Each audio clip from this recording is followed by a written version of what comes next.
செய்யணும்னு சொல்றாங்க. தாய் உள்ளத்தோட ஏதாவது செய்யறாரு. தன்னை நாடி வந்த, கரூருக்கு தேடி வந்த அந்த ரசிகர்களை என்ன செய்தாரு, தொண்டர்கள் என்ன செய்தாரு, அவங்க இறந்து போன உடனே மூஞ்சியை பார்த்தீங்களா, அப்படியே பதறி போய் அடிச்சு பிழைச்சா போகட்டான்னு தப்பிச்சு ஓடுறாரு. ஏன் அங்கே நின்று என்ன இடம் நிற்கிறேன், நான் வர வைத்த என் ரசிகர்கள் தொண்டர்கள் இங்கே அவங்க உயிருக்கு போராடி கொண்டிருக்கிறார்கள், இறந்து போய்விட்டார்கள், ஏன் உயிர் முக்கியமான எனக்கு சொல்லியிருக்கணும், சொல்லியிருக்க வேண்டாமா? ஆனால் ஒரு ஒரு கேப்டனா தான் சார், தான் இறந்து தன் பயணிகளை காப்பாற்றோன்னு சொல்லுவாங்க. ஒரு கப்பல் கவிழ்ந்தால் கூட தான் உயிரை மாய்த்து கொண்டு அந்த பயணிகளை காப்பாற்றுவன் தான் கேப்டன், அவன் தான் மாலுமி சார். அதை கண்டிப்பாக அவர் செய்ய தவறிவிட்டார். என்னென்ன பாவங்கள் செய்திருக்காரு, என்னென்ன தப்பு செய்ய, யாருக்கு நல்லது செய்திருக்காரு? சினிமா உலகில் கேட்டு பாருங்க, ஏதாவது ஒரு ப்ரொடியூசருக்கு நல்லது செய்திருக்காரா? அவரை சார்ந்த சினிமா உலகத்துக்கு ஏதாவது நல்லது பண்ணியிருக்காரா? சக நடிகர்கள்லாம் எவ்வளோ கஷ்டப்படுறாங்க, அவங்களுக்கு ஏதாவது நல்லது பண்ணியிருக்காரா? யாருக்குமே நீங்க கேளுங்க சார். ஒவ்வொருத்தரும் கேடுவார், பேச மாட்டார், அவர் ரொம்ப பேச மாட்டாருங்கிறது பெரிய குவாலிட்டியா? பேசுங்க சார், பிரச்சனையை பேசிதான் தீர்க்க முடியும். கேளுங்கள் தரப்படும், தட்டுங்கள் திறக்கப்படும், எல்லாரும் தான் சொல்றாங்க. அவர் எதுவுமே பேச மாட்டாரு.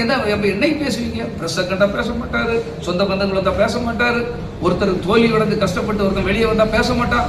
ஒரு அஜிதா மாதிரி அவங்க மனசுக்குள்ள ஒரு குமரோட ஒரு பெண் வந்து ஏதோ ஒரு பிரச்சனையை சொல்ல கொண்டு அதை கேட்க மாட்டாரு, யாரும் பிரச்சனை கேட்க மாட்டாரு, இதையும் பேச மாட்டாருங்கிறதெல்லாம் ஒரு குவாலிட்டியா சார்? அவர் கதை அவரே திறந்துட்டாரு, அவருக்கு சாதாரணமா அவரே சாப்பிட்டாரு, இதெல்லாமே சார் குவாலிட்டி. வாழ வைக்கணும் சார். எம்ஜிஆர் வாழ வச்சார், கூட இருந்து அவர் பேர் என்ன, எத்தனையோ பேர் தலைவன் அப்படி இருக்கணும் சார். ஒவ்வொருத்தரும் அப்படி அவங்க கூட இருக்கவங்களை வாழ வைக்கணும் சார். பொதுவாக சொல்றேன், யாரா இருந்தாலும் சரி, அவன் தான் தலைவர். நீ தப்பு பண்ணிட்டு இருக்கும்போது அந்த தவறை சொல்றதுக்கு எனக்கு உரிமை இருக்கு. அந்த ரசிகர்கள் கட்டமைப்பு உருவாக்குக்கு நானும் போராடி இருக்கேன். நீங்க கேட்கலாம், நீங்க அப்போ இருந்தீங்களா? அப்படின்னா இருந்த பாவம், நானும் பாவம் தான் செய்திருக்கேன். அந்த பாவத்துக்கு விமர்சனம் தேடக்கூடாதா? தப்புன்னு தெரிஞ்ச பிறகு திருந்தக்கூடாதா? திருந்த பார்க்கிறோம், திருத்துவோம். இந்த ஏழை ரசிகர்கள், என் ஏழை தமிழர்கள், அவர்களுக்கு சொல்லிக் கொடுக்க எனக்கு கடமை இருக்கு சார். மாணவ செல்வங்கள் வழி தெரியாம, திசை தெரியாம எங்கேயோ போயிட்டு இருக்காங்க.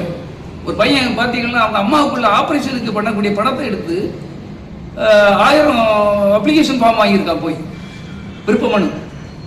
யாரெல்லாம் அதிக மனு வாங்குறீங்களோ தலைவர் உங்களை பாராட்டுவார், போட்டோ எடுப்பார் அப்படின்னு சொல்லி ஏமாத்துறாங்க. இன்னும் நீங்க ஏமாத்தாதீங்க, அந்த கவர்ச்சி அரசியல் பண்ணாதீங்க, சினிமா அரசியல் பண்ணாதீங்க.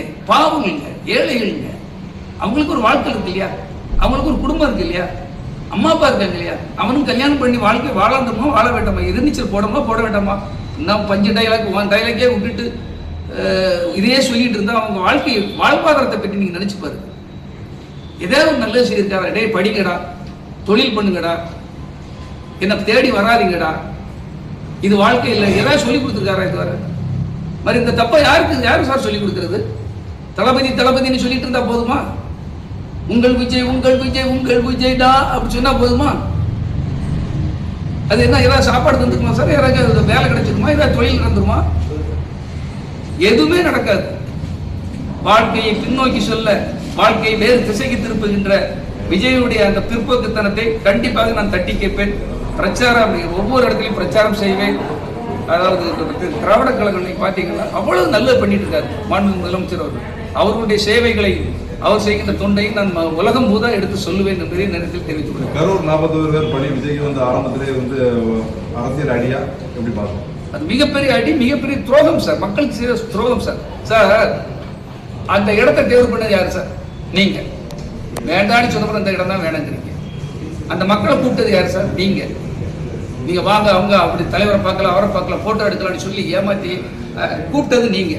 நீங்க சொன்ன டைமுக்கு நடத்தாம டைமை மாத்தினது நீங்க. அந்த மக்கள் அந்த குறுகிய இடத்துல நிற்கிறாங்க, எவ்வளவு கஷ்டப்பட்டிருப்பாங்க சார். தண்ணி இல்லாம 1 மணி நேரம் ஒரு இடத்துல நம்ம நிற்க முடியுமா சார்? நினைச்சு பாரு, மனிதன் தானே. அப்ப நீ அந்த மனிதர்களை பற்றி, உன் தொண்டனை பற்றி, உன்னுடைய ரசிகரை பற்றி யோசிக்கலையே. நீங்கெல்லாம் எந்த இடத்துல இருந்து வந்து அதையும் ஒரு சப்போர்ட் பண்றாங்க பாருங்க. ஆனா அதை பத்தி வந்து வெளியே போயிருந்தாங்க, சினிமாவுக்கு தரணும், அதை பத்தி இந்த கட்சிக்காரங்களும் அந்த அரசியல்வாதிகளும் அவங்களோட கட்சிக்கு ரசிகர்கள் பேசுறாங்க. போலி அரசியல்வாதிகள் சார். இப்போ செங்கோட்டை மையெல்லாம் ஒரு போலி அரசியல்வாதிகள் வந்துட்டாங்க. 50 வருஷம் நல்லா உண்டு கொளுத்தாச்சு சார். அவருக்கு என்ன சார் வேண்டிய? எனக்கு ஃபுல்லா எஸ்டேட்டு, ஃபுல்லா என்ன ஹவுஸ், கெஸ்ட் ஹவுஸ்கள், அது இதுன்ட்டு இந்த 50 ஆண்டுகள் அவர் பல பணங்களை சேர்த்துட்டார் சார். நிறைய ஊழல் பண்ணியிருக்காரு, கணக்கில்லாத பணத்தை சேர்த்துட்டார் சார். இனி அவருக்கு ரெஸ்ட் எடுக்க ஒரு இடம் வேணும் சார். அவர் மக்கள் சேவை செய்ய வந்திருக்காரு, கண்டிப்பாக டெபாசிட் இழப்பார் சார். செங்கோட்டையை பற்றி சொல்றேன் சார். அவர் என்ன சார் பண்ணிவிட்டார் நாட்டுக்கு? துரோகம் பண்ணியிருக்காரு. ஒரு எம்ஜிஆர் பண்ற ஒரு பெரிய மாமனிதர்கள் வளர்த்த கட்சிக்கு, அந்த கட்சிக்கு துரோகம் பண்ணிட்டு வந்திருக்கிறாரு. அவர் என்ன செய்வாரு? இனி அந்த விருப்பமனு வந்து புதுசாக ஆன்லைன்ல கொண்டு வந்திருக்காங்க, அதை எப்படி பாருங்க சார்? விருப்பமணிவே அவங்க செய்ததெல்லாம், அதாவது ரசிகர்களை இன்னும் ஏமாற்றுறாங்க சார்.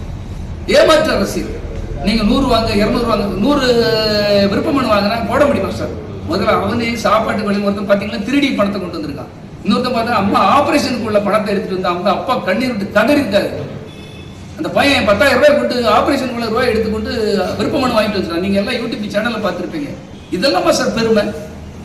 நீ 50 மனு வாங்கு, 100 மனு வாங்கு, ஒருத்தன் ஒரு இடத்துல போட்டி போட, அது அவனுக்கு போட்டி போட கொடுப்பாங்களா?